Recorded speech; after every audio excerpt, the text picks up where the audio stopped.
नमस्कार दोस्तों, आपके अपने YouTube चैनल फ्रेम टारगेट में आपका स्वागत है। कृपया जो लोग नए हैं चैनल को लाइक और सब्सक्राइब करें, जिससे हमारा आने वाला हर वीडियो का नोटिफिकेशन आपको प्राप्त हो सके। तो चलिए दोस्तों, आज हम संघ पॉरीफेरा के कुछ महत्वपूर्ण बिंदुओं को देखेंगे जो आपके एग्जाम के लिए बहुत ही इंपॉर्टेंट हो। तो चलिए देख लेते हैं क्या है संघ पॉरीफेरा। ठीक है दोस्तों, चलिए संघ पॉरीफेरा, सबसे पहले संघ पॉरीफेरा का अर्थ को समझ लेते हैं क्या है। पॉरीफेरा में प्रोस, प्रोस का अर्थ है पोर, इसका अर्थ है छिद्र, यानी कि छिद्र होता है। फेरी, फेरी का अर्थ होता है टू वियर, यानी कि धारण करना होता है।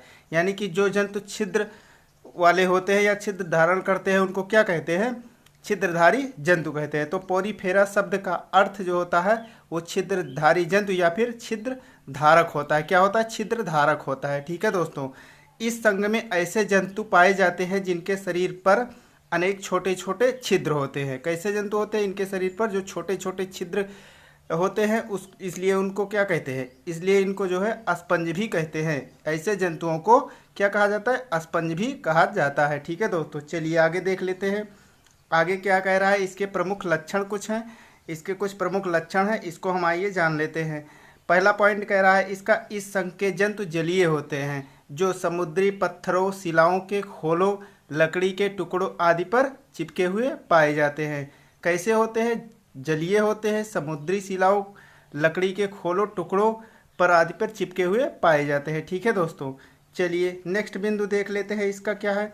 नेक्स्ट बिंदु इसका है कि यह 1 से 200 सेंटीमीटर तक लंबा, शरीर नालवत, वृत्ताकार, गोलाकार, प्याले या तस्तरी नुमा अनियमित आकार का, पौधे के समान या फिर शाखान्वित एवं या फिर असममित, एसिमेट्रिकल या सफ़ेद या रंगीन होता है। कैसा होता है, एसिमेट्रिकल होता है, ठीक है, सफ़ेद या रंगीन होता है।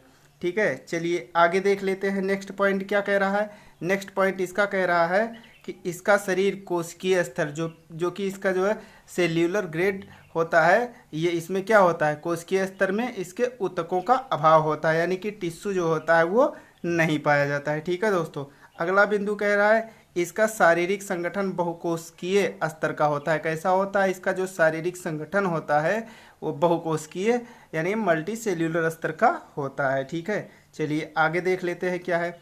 आगे कह रहा है कि इसका जो है, इसके शरीर पर असंख्य छोटे छोटे छिद्र पाए जाते हैं। बहुत से छोटे छोटे इसके शरीर पर क्या होते हैं, बहुत से छोटे छोटे छिद्र होते हैं। ठीक है, चलिए नेक्स्ट देख लेते हैं क्या है। नेक्स्ट कह रहा है कि इसका शरीर द्विस्तरीय यानी कि डिप्लोब्लास्टिक होता है। बाहर चपटी हुई क्या होती है, पिनेकोसाइट्स होती है। बाहर चपटी हुई पिनेकोसाइट्स कोशिकाओं का बना एक्टोडर्मल त्वचीय स्तर तथा भीतरी विशेष प्रकार की जो है कीप कोशिकाओं यानी कि कोलर्ड सेल का बना एक्टोडर्मल होता है। ठीक है, इसे गैस्ट्रियल लेयर होता है, जैसे ये गैस्ट्रियल लेयर होता है।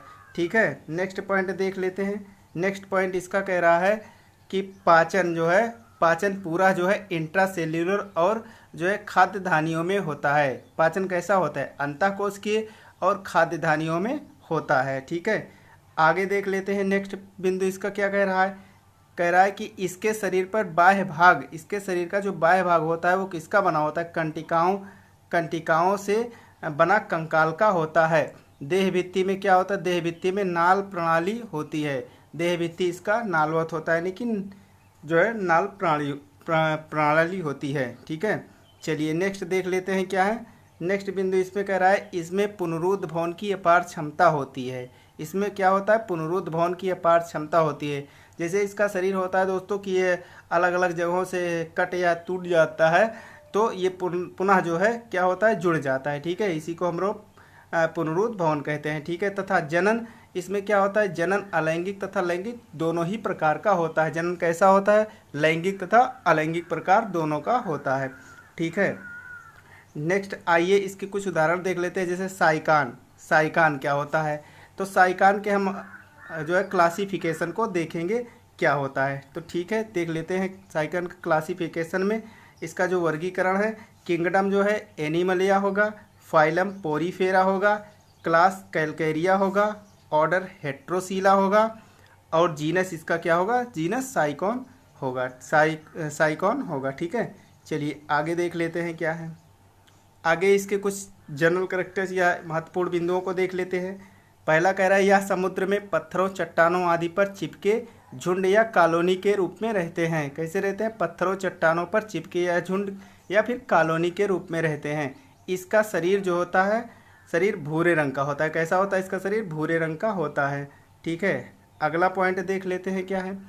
अगला पॉइंट कह रहा है कि इसके शरीर पर कैल्शियम युक्त कंटिकाओं का कंकाल होता है। क्या होता है? कैल्शियम युक्त कंटिकाओं का कंकाल होता है तथा शरीर पर छोटे छोटे छिद्र पाए जाते हैं, जिसे क्या कहते हैं? जिसे ऑस्ट्रिया कहते हैं। ठीक है, जिसे ऑस्ट्रिया कहते हैं।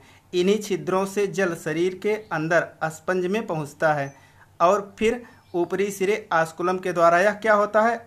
आस्कुलम के द्वारा या फिर बाहर निकल जाता है। ठीक है दोस्तों, तो ये देख लेते हैं इसके चित्र में क्या है।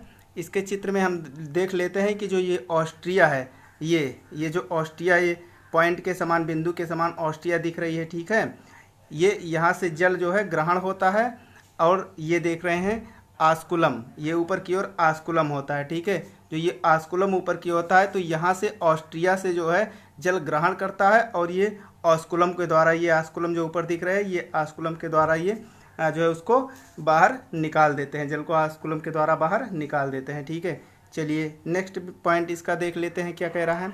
नेक्स्ट पॉइंट कह रहा है इसकी भीतरी कोशिकाएं जलधारा से जो है भोजन व ऑक्सीजन ग्रहण करती हैं। क्या करती हैं? भोजन व ऑक्सीजन को ग्रहण करती हैं और CO2 व अन्य उत्सर्जी पदार्थों को छोड़ती हैं।